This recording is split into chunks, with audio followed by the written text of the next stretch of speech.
तो जैसा कि लास्ट एपिसोड के अंदर हमने देखा था, उन एल्डरों को जाता हुआ देखा जियान चैन जो होता है वो उनसे बोलता है कि जो लूनर है उसे मेरा हेलो बोलना। जो सुनने के बाद में वे भी हंसते हुए बोलते हैं कि ठीक है, हम आपका मैसेज जो है उस तक पहुंचा देंगे। और अब उनके वहाँ से चले जाने के बाद में जियान चैन जो होता है वो गुस्से में अपने मन में सोचता है कि एम्परर की न्यून तुम्हारी हिम्मत कैसी हो गई मेरे साथ में इस तरह की ट्रिक को प्ले करने की। अब तुम्हारे साथ में जो कुछ होगा उसके लिए मुझे ब्लेम मत करना। और अब जियान चैन के इतना सोचते के साथ ही हमारा व्यू जो होता है वो स्काई ईगल किंगडम के अंदर आ जाता है, जहाँ पर कि हम सेकंड प्रिंस और प्राइम मिनिस्टर को देखते हैं, जो कि वहाँ पर एम्परर को आने के बाद में उसे ग्रीट करते हैं। जो देखकर एम्परर जो होता है वो मुस्कुराते हुए उन दोनों से बोलता है कि मेरे बेटे और प्राइम मिनिस्टर, मुझे बताओ कि गर्सेन किंगडम के अंदर तुम दोनों की जो ट्रिप थी वो कैसी रही। जो सुनते के साथ ही सेकंड प्रिंस जो होता है वो एम्परर से बोलता है कि फादर गर्सेन किंगडम जो है वो बहुत ज़्यादा एरोगेंट जो है वो बन चुका है। उन लोगों ने केवल हमें इग्नोर ही नहीं किया बल्कि उन्होंने हमारे ऊपर अटैक भी किया। यहाँ तक कि जो एल्डर किया होते उन्होंने अटैक कर कर उसे भी जान से मार दिया, और हम लोग भी अपनी ऑलमोस्ट जान जो है वो वहाँ पर खोने ही वाले थे। हम लोग बहुत ही मुश्किल से गर्सेन किंगडम के अंदर से निकल कर वापस आए हैं। और अब सेकंड प्रिंस की बात को सुनकर जो एम्परर होता है वो भी हैरान रह जाता है। हैरान होते हुए जो प्राइम मिनिस्टर होता है उसे बोलता है कि प्राइम मिनिस्टर, क्या मेरे बेटे ने जो कुछ भी कहा वो सच है? क्या सच में गर्सेन किंगडम ने ऐसा कुछ किया है? जो सुनते के साथ ही जो प्राइम मिनिस्टर होता है वो भी एम्परर से बोलता है कि योर मेजेस्टी, सेकंड प्रिंस ने जो कुछ भी बोला वो पूरी तरह से घर से सच है। गर्सेन किंगडम जो है वो अब हम लोगों को बिल्कुल भी इज्जत जो है वो नहीं दे रहा। यहाँ तक कि जो एल्डर किया होते वो भी उन लोगों के हाथों से मारे गए। यहाँ तक कि वे लोग हमें भी प्रिजन कर कर वहीं पर ही रखने वाले थे, वो तो हम लोग काफ़ी मुश्किल से बचकर वहाँ से निकल कर आ गए। जो सुनते के साथ ही जो एम्परर होता है उसे भी अब बहुत ज़्यादा गुस्सा आ जाता है, और गुस्से में चिल्लाते हुए बोलता है कि आखिर उन लोगों की हिम्मत कैसे हो गई ऐसा करने की। आखिर गर्सेन किंगडम खुद को क्या समझने लगा है जो कि वो हमारे लोगों के साथ में ऐसा कर रहा है। जो सुनते के साथ ही एक और मिनिस्टर जो होता है वो आगे आते हुए जो एम्परर होता है उससे बोलता है कि और मेजेस्टी, गर्सेन किंगडम जो है वो एक छोटा सा नेशन है, तो इसीलिए मुझे नहीं लगता कि उसके अंदर इतनी पावर होगी कि वो हमें डायरेक्टली चैलेंज कर सके। इसीलिए मुझे पक्का यकीन है कि गर्सेन किंगडम को कोई ना कोई बैकअप जो है वो दे रहा है, तो इसीलिए पहले हमें इस बारे में इन्वेस्टिगेशन करनी चाहिए कि आखिर उन्हें कौन जो है वो बैकअप दे रहा है। जो सुनते के साथ ही जो एम्परर होता है वो बोलता है कि तुम बिल्कुल सही हो, और जहाँ तक मुझे इन्फॉर्मेशन मिली है इस टाइम पर जो किन एम्पायर है वो गर्सेन किंगडम को सपोर्ट जो है वो कर रहा है, तो इसीलिए प्राइम मिनिस्टर चू मुझे बताओ कि आखिर जो गर्सेन किंगडम और जो किन एम्पायर है उन दोनों के बीच में किस प्रकार का रिलेशनशिप है। जो सुनते के साथ ही जो प्राइम मिनिस्टर होता है वो एम्परर को बताता है कि योर मेजेस्टी, वहाँ पर रहकर मुझे एक चीज़ जो है वो पता चली है कि खुद गर्सेन किंगडम का जो एम्परर था वो भी इस बारे में नहीं जानता था कि जो किन एम्पायर है वो अचानक से आकर उन लोगों की मदद क्यों कर रहा था। वहाँ पर किन एम्पायर से 5 मास्टर जो थे वो आए थे, और सभी को ऐसा लगता है कि वे लोग बस वहाँ से गुजर रहे थे अपनी कल्टीवेशन के लिए, और उन्होंने गर्सेन किंगडम को जब मुसीबत में देखा तो उन्होंने बस उनकी मदद कर दी। जो सुनते के साथ ही जो एम्परर होता है वो बोलता है कि क्या बस इतना सा ही? इसका मतलब जो कि एम्पायर है वो गर्सेन किंगडम को सपोर्ट जो है वो नहीं कर रहा। इसका मतलब अब हम लोगों को ज़्यादा सोचने की कोई भी ज़रूरत नहीं है, सभी के सभी लोग जो है वो तैयार हो जाओ, क्योंकि अब हम लोग जो है वो गर्सेन किंगडम को पूरी तरह से डिस्ट्रॉय जो है वो करने वाले हैं। जिसके बाद में अब हमारा व्यू जो होता है वो गर्सेन किंगडम का जो एम्परर होता है उसके ऊपर आ जाता है, जो कि बीडाओ से बोलता है कि बीडाओ, क्या तुम जिंगतियान से मिले हो? जो सुनकर बीडियाओ जो होता है वो भी उसे हाँ बोल देता है। जो सुनकर अब जो एम्परर होता है वो बीडाओ से बोलता है कि बीडाओ, मुझे तुम्हारी मदद चाहिए। क्या तुम जो तुम्हारा भतीजा है उसे थोड़ा सा फोर्स कर सकते हो ताकि वो मेरी डॉटर जो है उससे जल्द से जल्द शादी कर सके, क्योंकि मैं इस शादी को जल्द से जल्द जो है वो निपटाना चाहता हूँ, क्योंकि तुम भी मेरी सिचुएशन को जानते हो। और अब एम्परर की इस बात को सुनकर जो बीडाओ होता है वो भी बहुत ही फनी तरह से अपने सर पर खुजाने लगता है, और उसे कुछ भी समझ में नहीं आता कि वो एम्परर को क्या जवाब दे। लेकिन तभी अचानक से उन्हें कुछ महसूस होता है, जो देखकर एम्परर हैरान होते हुए बोलता है कि अभी अभी ये क्या हुआ। जो सुनकर बीडाओ जो होता है वो बाहर जाते हुए बोलता है कि और मेजेस्टी, यहाँ पर पक्का कुछ ना कुछ तो गड़बड़ है, आप पहले इसके अंदर ही रुकिए, मैं बाहर जाकर देख कर आता हूँ कि आखिर बाहर क्या चल रहा है। और अब इतना बोलते के साथ ही जो बीडाओ होता है वो एम्परर पैलेस के बाहर चला जाता है, और जैसे ही वो एम्परर पैलेस के बाहर आता है तो सामने के नज़ारे को देखकर बीडाओ भी बहुत ज़्यादा हैरान रह जाता है, क्योंकि हमें पता चलता है कि स्काई ईगल किंगडम के जो लोग हैं वो वहाँ पर आ चुके हैं। लेकिन जो बीडाओ होता है वो उन लोगों को नहीं पहचान पाता, और उन लोगों को देखते हुए उनसे बोलता है कि तुम लोग जो है वो आखिर कौन हो, और तुम लोग हमारे गर्सेन किंगडम के ऊपर क्या कर रहे हो।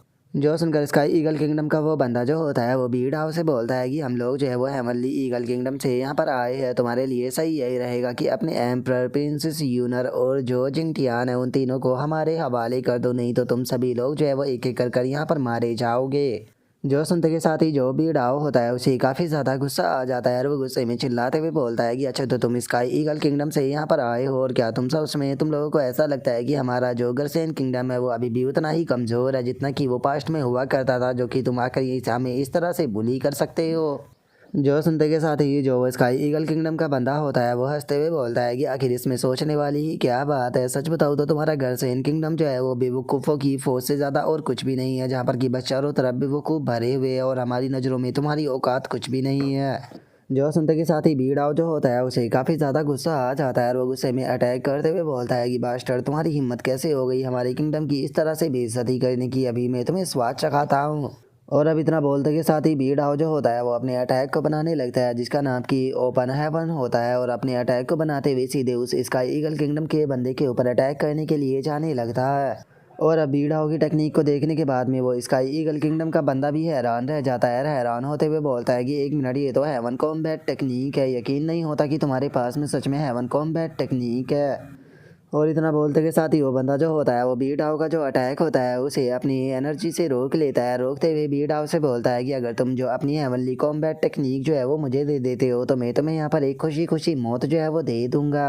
जो सुनते के साथ ही जो बीड़ाव होता है वो गुस्से में उस बंदे के ऊपर अटैक करते हुए बोलता है कि मैं कभी भी तुम्हें अपनी टेक्निक जो है वो नहीं देने वाला। और लेकिन बीड़ाव के इतना बोलते ही हम देखते हैं कि वो बंदा बीड़ाव के सामने से गायब होकर अचानक से उसके पीछे आ जाता है, जिसे देखकर बीड़ाव भी हैरान होते हुए अपने मन में सोचता है कि नहीं, ये सही नहीं है। और अब इतना सोचते के साथ ही बीड़ाव जो होता है वो उस बंदे के ऊपर अटैक करने की कोशिश करता है, लेकिन तभी हम देखते हैं कि वो बंदा जो होता है वो बीड़ाव के ऊपर ही अटैक कर उसे काफ़ी बुरी तरह से इंजर्ड करते हुए उसे बोलता है कि तुम बहुत ज़्यादा कमज़ोर हो और तुम्हें लगा था कि तुम मेरा सामना कर लोगे। और उसके इतना बोलते के साथ ही जो बीड़ाव होता है वो भी सीधे आकर ज़मीन पर टकराता है और तभी वो बंदा जो होता है वो आकर जो बीड़ाव का हाथ होता है उसे पकड़ने लगता है और उसकी जो स्पेस रिंग होती है उसे चेक करते हुए बोलता है कि तुम्हारी होम हेवन कॉम्बैट टेक्निक जो है वो इसी के अंदर रखी हुई होगी, अगर तुम मुझे वो नहीं देने वाले हो तो मैं उसे तुम्हारी स्पेस रिंग के अंदर से फोर्सफुली जो है वो निकाल लूँगा। और इतना बोलते के साथ ही वो बीड़ाव की स्पेस रिंग के अंदर से जो सामान होता है वो सभी निकालने लगता है, लेकिन पूरी स्पेस रिंग ढूंढने के बाद भी उसे बीड़ाव के पास से जो हेवन कॉम्बैट टेक्निक होती है वो नहीं मिलती, जो देखकर उस बंदे को भी काफ़ी गुस्सा आता है और वो गुस्से में बोलता है कि कोई फ़र्क नहीं पड़ता कि तुमने उस हेवन कॉम्बैट टेक्निक को कहाँ पर रखा है, जब तक कि वो मुझे नहीं मिल जाती तब तक कि मैं तुम्हें यहाँ पर मरने तो नहीं दूंगा। और उस बंदे की इतना बोलते के साथ ही हमारा व्यू एम्परर के ऊपर आ जाता है, जहाँ पर कि एक बंदा जो होता है वो एम्परर को आकर बताता है कि और मेजेस्टी स्काई ईगल किंगडम के सेंट हेवन मास्टर रियलम के एक्सपर्ट जो है वो यहाँ पर आए हुए हैं, जिन्होंने कि बीड़ाव को भी कैप्चर कर लिया है और वे लोग जो है वो सीधे पैलेस के अंदर ही आ रहे हैं, तो इसीलिए इससे पहले कि वे लोग यहाँ पर आ जाए आप जल्दी से यहाँ से भाग जाइए।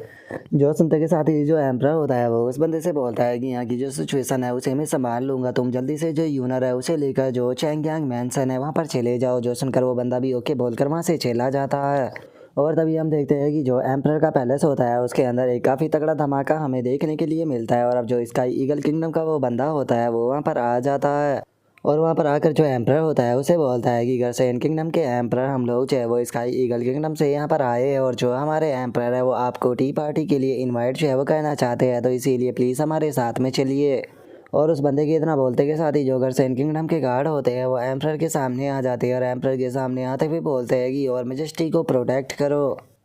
जो सुनकर स्काई ईगल किंगडम का वो बंदा जो होता है वो अपने हाथ से प्रेशर को बनाते हुए उन लोगों से बोलता है कि क्या तुम्हारे जैसे मामूली के कीड़े को ऐसा लगता है कि वे मेरा सामना कर पाएगी। और इतना बोलते के साथ ही वो बंदा उन लोगों के ऊपर इतना ज़्यादा प्रेशर बनाता है कि वे उठ भी नहीं पाते और सीधे ज़मीन पर गिर जाते हैं। और इस चीज़ को देखने के बाद में जो एम्परर होता है वो चिल्लाते हुए उन लोगों से बोलता है कि स्काई ईगल किंगडम के लोगों, आज तुम लोगों ने यहाँ पर जो कुछ भी किया है इसके लिए तुम लोगों को एक बहुत बड़ा प्राइज जो है वो पे करना पड़ेगा। क्या तुम जानते भी हो कि जिस पर्सन को तुम लोगों ने कैप्चर किया हुआ है उस पर्सन की आइडेंटिटी क्या है? असल में जो किन एम्पायर का प्रोटेक्टर है वो उसका अंकल है। और क्या तुम लोगों को लगता है कि वो तुम लोगों को ऐसे ही जाने देगा?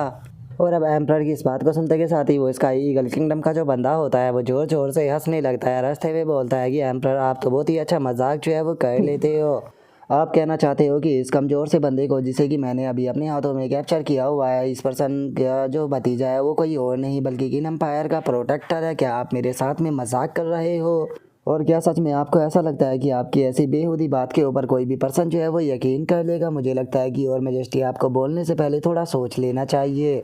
जो सुनकर एम्प्रर जो होता है वो गुस्से में उन लोगों से बोलता है कि यकीन करना या ना करना वो तुम लोगों के ऊपर है, लेकिन तुम लोगों ने यहाँ पर जो कुछ भी किया है इस चीज़ के लिए तुम लोगों को जल्दी ही बहुत बड़ा रिग्रेट जो है वो होने वाला है। जो सुनते के साथ ही स्काई ईगल किंगडम का वो बंदा जो होता है वो एम्प्रर के सामने आ जाता है और एम्प्रर के सामने आते हुए बोलता है कि ठीक है, बकवास बहुत हो गई, जल्दी से जो प्रिंसेस और जो चैंग यांग चिंग टियान है उन दोनों को यहाँ पर समन करो। जो सुनते के साथ ही जो एम्प्रर होता है वो उस बंदे को साफ मना करते हुए उसे बोलता है कि तुम लोग चाहे कितनी भी कोशिश क्यों ना कर लो, लेकिन मैं उन्हें यहाँ पर नहीं बुलाने वाला। जो सुनते के साथ ही वो बंदा जो होता है वो एम्प्रर के पेट में खिंचाकर पंच मारते हुए उसे बोलता है कि लगता है कि मेरी बातें जो है वो तुम्हारी समझ में ऐसे नहीं आएगी, तुम्हें थोड़ा अच्छे से समझाना पड़ेगा। और इतना बोलते के साथ ही वो एम्प्रर को बहुत ही बुरी तरह से पीटने लगता है और एम्प्रर को पीटते हुए उसे बोलता है कि ये सब कुछ तुम्हारी गलती है, क्योंकि तुम्हें इस चीज़ का कोई अंदाज़ा नहीं है कि तुम्हारे लिए क्या अच्छा है। अगर तुमने मेरी बात को मान लिया होता तो तुम बेफालतू के मेरे हाथों से इस तरह से ना पिटते। और इतना बोलते के साथ ही वो बंदा जो होता है वो अपने साथियों से बोलता है कि चलो जो चैंग यांग मैन सिनेमा पर चलते हैं, मुझे पक्का यकीन है कि जिंग टियान जो है वो वहीं पर ही होगा।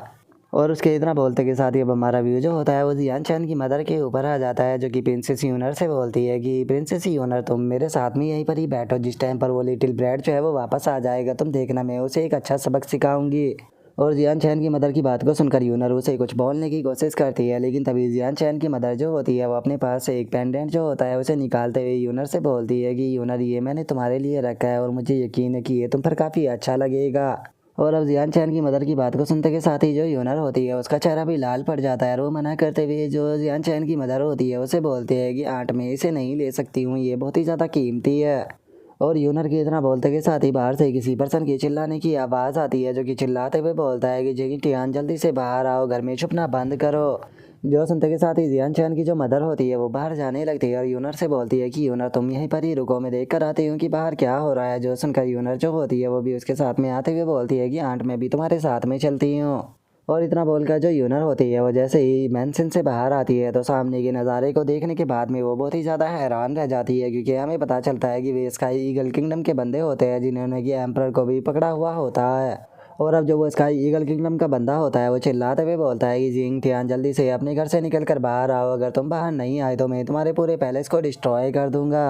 और उसके इतना बोलते के साथ ही जो यूनर होती है वो अपने फादर से बोलती है कि फादर ये लोग कौन है। जो सुनने के बाद में जो एम्प्रर होता है वो यूनर से बोलता है कि यूनर जल्दी से यहाँ से भागो। जो सुनते के साथ ही जो वो स्काई ईगल किंगडम का बंदा होता है उसे भी इस बारे में पता चल जाता है और वो हंसते हुए बोलता है कि अच्छा तो ये प्रिंसेस यूनर है और ये यहाँ पर छुपी हुई थी। अब मुझे समझ में आया कि पूरा एम्पायर पैलेस ढूंढने के बाद भी आखिर जो प्रिंसेस है वो मुझे क्यों नहीं मिली थी। और इतना बोलकर अब वो बंदा जो होता है वो एम्प्रर को अपने दूसरे साथी को पकड़ा देता है और उसे बोलता है कि तुम इस एम्प्रर को पकड़ो तब तक कि मैं जो प्रिंसेस है उसे लेकर आता हूँ। जो सुनकर उसका साथी जो होता है वो भी ओके बोल देता है। और अब उसका ईगल किंगडम का जो बंदा होता है वो हंसते हुए जो यूनर होती है उसकी तरफ आते हुए बोलता है कि प्रिंसेस इस चीज़ के लिए मुझे माफ़ कर देना, लेकिन आपको मेरे साथ में जो है वो जाना पड़ेगा। और इतना बोलकर इसका ईगल किंगडम का वो बंदा जो होता है वो यूनर को पकड़ने ही वाला होता है, लेकिन तभी एक एनर्जी जो होती है वो आकर उसे रास्ते में ही रोक देती है। जो देखने के बाद में इसका ईगल किंगडम का वो बंदा भी हैरान रह जाता है, हैरान होते हुए बोलता है कि आखिर किसकी हिम्मत हो गई मुझे रोकने की। और उसके इतना बोलते के साथ ही हम देखते हैं कि वहाँ पर मिंग डोंग और जो डोगो फैंग होते हैं वो दोनों आ चुके होते हैं। और जो मिंग डोंग होता है वो स्काई ईगल किंगडम के बंदे को देखने के बाद में गुस्से में बोलता है कि अच्छा हुआ कि मैं यहाँ पर सही टाइम पर आ गया, लेकिन आखिर ये बास्टर्ड है कौन और इनकी हिम्मत कैसी हो गई यहाँ पर आकर इस तरह की तोड़ फोड़ मचाने की। जो सुनते के साथ ही जो यूनर होती है वो मिंग डोंग को बताती है कि यंग मास्टर मिंग डोंग ये लोग चाहे वो स्काई ईगल किंगडम के लोग हैं और ये बहुत ज़्यादा पावरफुल है, तो इसीलिए प्लीज़ आप संभल कर रहना। जो सुनकर मिंग डोंग जो होता है वो बोलता है कि अच्छा तो ये लोग जो है वो स्काई ईगल किंगडम से है, मुझे पहले ही लगा था कि उस बास्टर्ड प्रिंस को जो है वो मार देना चाहिए, नहीं तो बेफालतू के वो बाद में प्रॉब्लम में जो है वो क्रिएट ही करेगा। और मिंग डोंग के इतना बोलते के साथ ही जोडो को फैंग होता है वो उन दोनों से बोलता है कि आंट और प्रिंसेस आप लोग जो है वो दोनों घर के अंदर चले जाइए, क्योंकि ये लोग जो है वो हेवंस एंड मास्टर रियलम के एक्सपर्ट है।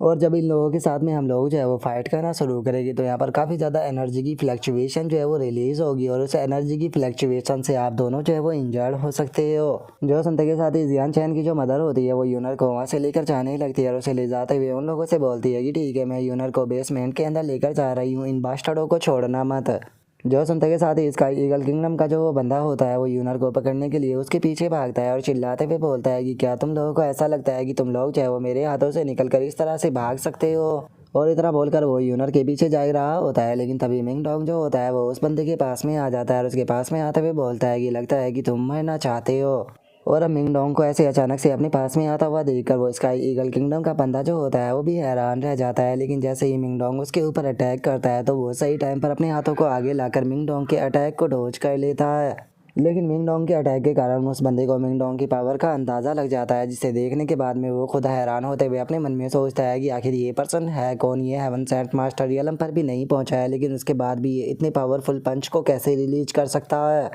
और उसके इतना सोचते के साथ ही जो मिंग डोंग होता है वो उस बंदे से बोलता है कि तुम्हारे जैसे थर्ड रैंक के हेवन सेंट मास्टर डीएलएम के एक्सपर्ट की हिम्मत कैसे हो गई कि वो मेरे सामने आकर इस तरह से कुत्तों की तरह भौंक सके। जो सुनते के साथ ही वो स्काई ईगल किंगडम का जो बंदा होता है वो अपने साथियों से चिल्लाते हुए बोलता है कि सभी लोग मेरी बात को ध्यान से सुनो, यहाँ पर चैंगयांग मैनसन के पास में हेल्पर मौजूद है, तो इसीलिए सभी लोग जो है वो एक साथ में अटैक कर इस पूरे मैनसन को ही डिस्ट्रॉय कर दो। जो सुनते के साथ ही वे सभी लोग भी ओके बोलकर सभी के सभी अपने जो पावरफुल अटैक होते हैं उसे सीधे चैंग यांग मैनसेन के ऊपर रिलीज कर देते हैं। और हम देखते हैं कि उनके जो अटैक होते हैं वो सीधे जाकर चैंग यांग मैनसेन से टकराते हैं और अटैक टकराते के साथ ही पूरा का पूरा चैंग यांग मैनसेन जो होता है वो डिस्ट्रॉय हो जाता है। और हम देखते हैं कि जो जियान चैन की मदर होती है वो यूनर को लेकर अभी भी भाग रही होती है, लेकिन तभी पूरा का पूरा पैलेस जो होता है वो नीचे गिर जाता है। लेकिन जो जियान चैन की मदर और जो यूनर होती है वो उस लकड़ियों से बच जाती है। लेकिन हम देखते हैं कि इन सभी के बीच में जो यूनर होती है वो भी बेहोश हो जाती है। और यूनर की ऐसी हालत को देखने के बाद में जियान चैन की जो मदर होती है वो यूनर को उठाते हुए बोलती है कि यूनर जल्दी से उठ जाओ। और अब जियान चैन की मदर के इतना बोलते के साथ ही हमारा आज का एपिसोड जो होता है वो यहीं पर ही कंप्लीट हो जाता है। तो नेक्स्ट एपिसोड के अंदर देखिए कि आगे क्या होता है। अगर आप लोगों को वीडियो अच्छी लगी हो तो लाइक करना, चैनल को सब्सक्राइब करना। मैं मिलता हूँ नेक्स्ट एपिसोड के अंदर, तब तक के लिए बाय बाय गाइज।